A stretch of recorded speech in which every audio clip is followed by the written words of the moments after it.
सनातन अमर आत्मा परमात्मा रूपले आनन्द मात्रामा सबै सधैँ रहिरहनलाई आत्मज्ञानको दैनिक प्रवचन कार्यक्रम अखण्ड सुख अद्वैत प्रदीप बलराम जीसी सरस्वतीको साथमा हरेक दिन दिउँसो 1:45 बजेदेखि।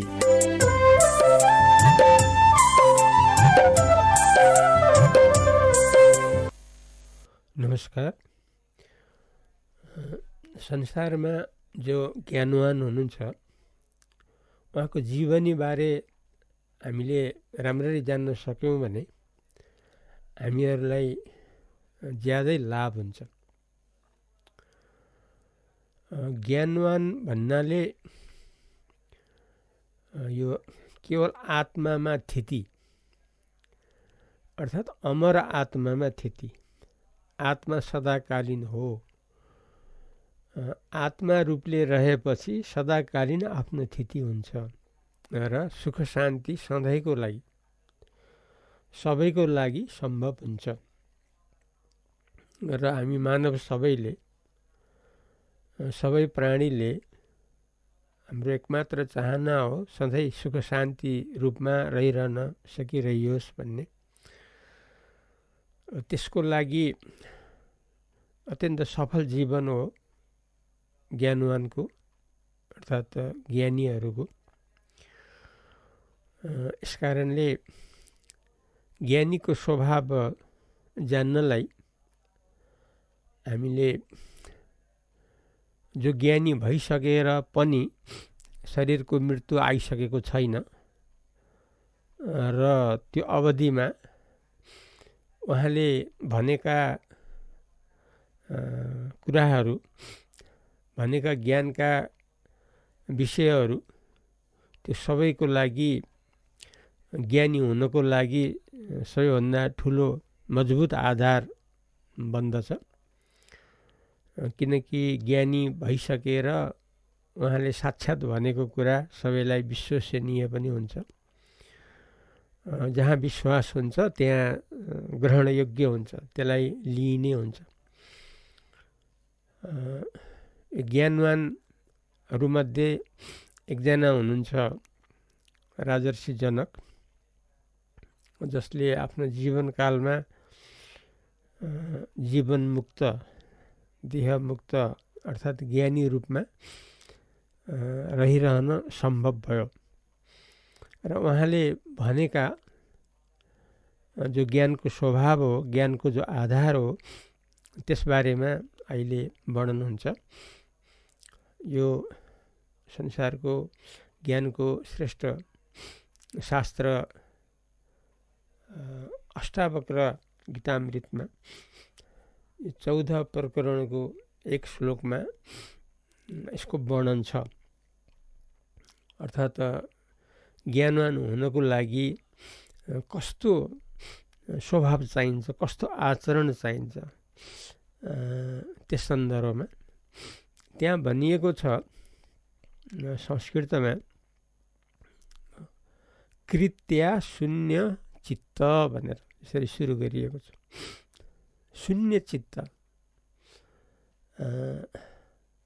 शून्य चित्त माने यो जो चित्तको जो प्रक्रिया छ, चित्तको प्रक्रिया भन्नाले सङ्कल्प विकल्प हो चित्तको प्रक्रिया। यथार्थ त आत्मा हो, एक अद्वितीय परिपूर्ण वस्तु। तर भावना उठ्यो अर्थात् चित्त उठ्यो।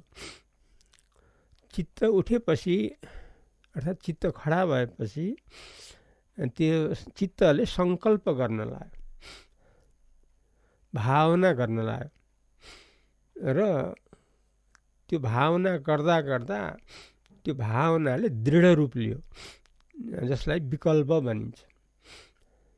यसरी संसारलाई छोटकरीमा भन्नुपर्दा सङ्कल्प विकल्प रूप भन्नुपर्ने हुन्छ। किनकि सङ्कल्पले नै यो संसार आएको। जस्तो ब्रह्माजीको जो भूमिका छ सृष्टि गर्ने, त उहाँको आधार त सङ्कल्प नै हो, बृहत योजना नै हो, जसलाई सङ्कल्प भनिन्छ। यसरी सुरुवात त सङ्कल्प नै हो। त्यो सङ्कल्प बार बार गर्दाखेरि त्यसले मूर्त रूप लिन्छ, त्यसले स्थूल रूप लिन्छ। जस्तो अहिले संसार पञ्चमहाभूत पञ्चभूत रूपले हामीले जताततै देख्छौँ नि, यो थूल रूप हो। कसरी यो थूल रूप भयो भन्दाखेरि त्यो सङ्कल्पको कारणले, सङ्कल्पको दृढताले गर्दा यस्तो थूल रूप जो शरीर संसार रूपले व्यापक रूपले जो रहेको छ, विस्तृत रूपले, यसलाई विकल्प रूप भनिन्छ। विकल्पको आधार सङ्कल्प हो। सङ्कल्पबाट विकल्प आयो, अर्थात् सङ्कल्पबाट स्थूलता आयो, अर्थात् चिताउनुबाट यो देखिने दृश्य वस्तु आए।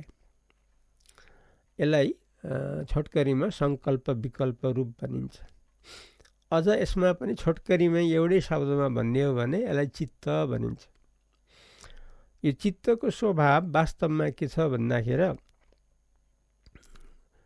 सङ्कल्पको अगाडि त चित्त थिएन, अर्थात् चित्त खडा हुनुको पहिला त चित्त त थिएन, शून्य नै थियो। शून्यमा नै चित्त खडा भएको, शून्यमा नै सङ्कल्प खडा भएको र सङ्कल्पले विकल्प रूप खडा गर्यो, अर्थात् यत्रो संसार खडा गर्यो। जता हेरे पनि भरि भराउ, जता हेरे पनि खचिखचाउ, यस्तो चारैतिर दृश्य नै दृश्य रूपमा रहेको यस्तो जो संसार छ। तर आखिरीमा त जब नाश हुन्छ, जब शरीरको नाश हुन्छ, जब संसारको प्रलय हुन्छ, त्यो नाशको बेला त फेरि शून्यमै परिणत हुन्छ। पहिला पनि शून्य, अर्थात् चित्त खडा हुनुभन्दा पनि पहिले पनि शून्य, अर्थात् सङ्कल्प विकल्प गर्नुभन्दा पहिले पनि शून्य। र सङ्कल्प विकल्पको रूपबाट हजारौँ लाखौँ करोडौँ वर्ष रहे तापनि आखिरीमा, किनकि संसारलाई त करोडौँ वर्षको भनेर भनिन्छ। जस्तो ब्रह्माजीको आयु करोडौँ वर्ष, संसारको आयु पनि करोडौँ वर्ष, मान्छेको आयु 100औँ वर्ष भनौँ। तर आखिरीमा त नाश हुन्छ नि त। नाशपछि के बाँकी रह्यो त? के पाइयो त नाशपछि? चाहे शरीरको नाश होस्, चाहे संसारको नाश होस्, त नाशको बेला त फेरि शून्य नै बाँकी रह्यो। यसरी वास्तवमा चित्त हो शून्य भनेर यस्तो कुरा ज्ञानीले राम्रोसँग जान्नुभएको छ। प्राकृत्या शून्य चित्त भनेर यसरी भन्नुहुन्छ। यस्तो छ प्रक्रिया चित्तको, त्यो शून्यमा परिणत हुन्छ। यस्तो कुरा ज्ञानी राम्रोसँग जान्नुहुन्छ, छर्लङ्ग जान्नुहुन्छ। त्यस उसले उहाँ सधैँ आत्मा रूपमा रहिरहनुहुन्छ, किनकि शून्यको पछाडि त कोही लाग्दैन, बुद्धिजीवी त कोही लाग्दैन, दूरदर्शी त कोही लाग्दैन। जो सदाकालीन रहने वस्तु छ, बुद्धिजीवी त त्यसैमै लाग्नुहुन्छ। जो दूरदर्शी हो, जो पछिको कुरा पहिलेको कुरा राम्ररी जान्नुहुन्छ, जो परिपक्व बुद्धिमान हुनुहुन्छ, जो प्रौढ हुनुहुन्छ, बुद्धिले खारिएको, सबै अवस्थाले खारिएको जो प्रौढ अवस्था छ, उहाँको दृष्टि त दूरगामी हुन्छ।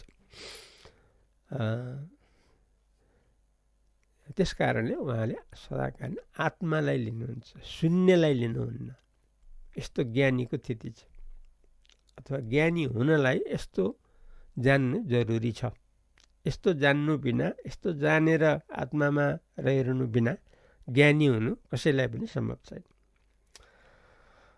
अब अर्को स्वभावपट्टि जाउँ ज्ञानवानको।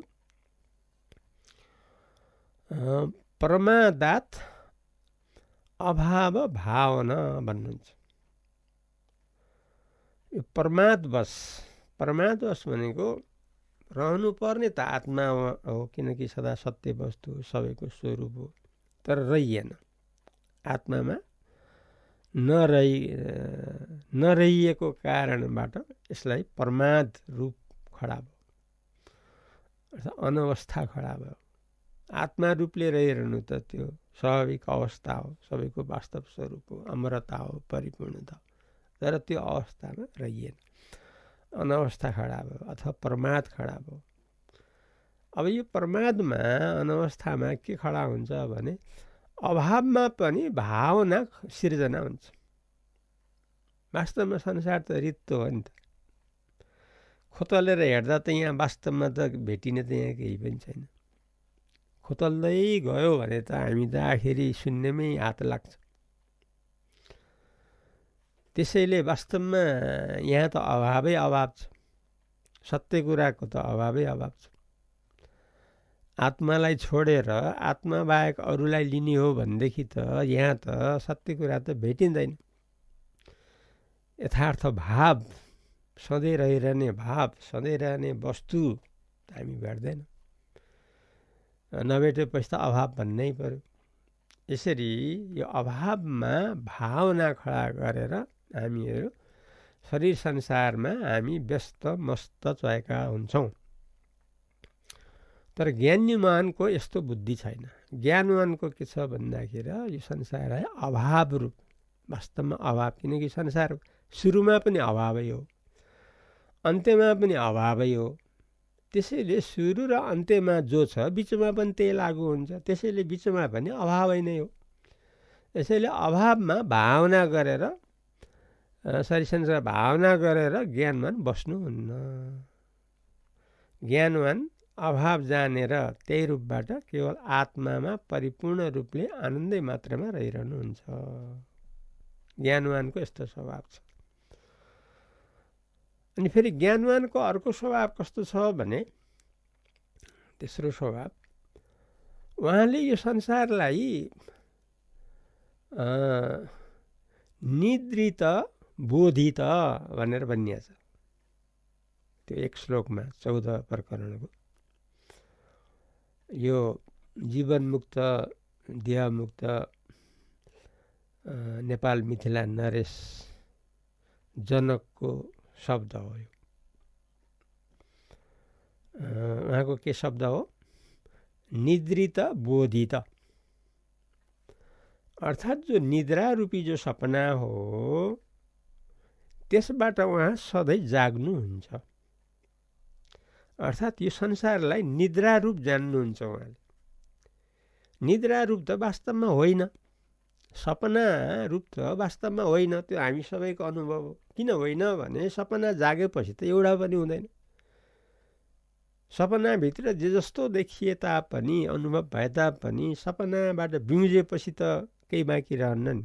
केवल बिउजने जो चैतन्य परमात्मा जो आत्मा हो त्यो मात्रै बाँकी रहन्छ, अर्थात् शुद्ध आफू मात्रै बाँकी रहन्छ।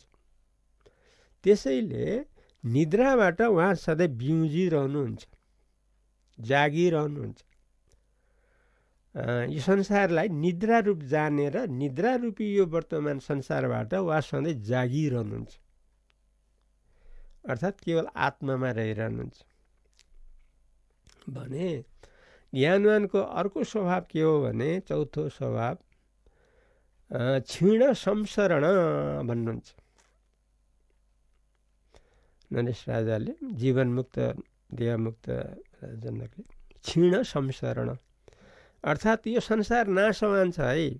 संसरण माने जगत, जगत माने गइराखेका छ नि, चलिराखेका छ नि, संसरण भइराखेका छ नि, चलायमान भइराखेका छ नि, यसलाई भन्छ संसरण। यसलाई जगत भनिन्छ।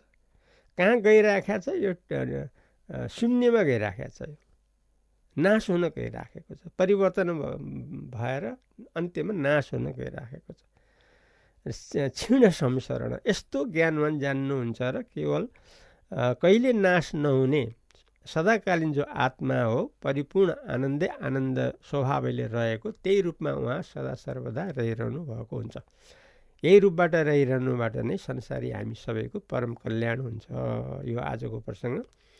भोलि फेरि नयाँ प्रसङ्गबाट आउनेछु। तबसम्मलाई प्रेमले अद्वैत प्रदीप बलरामजी सरस्वतीलाई बिदा दिनुहोस्। नमस्कार।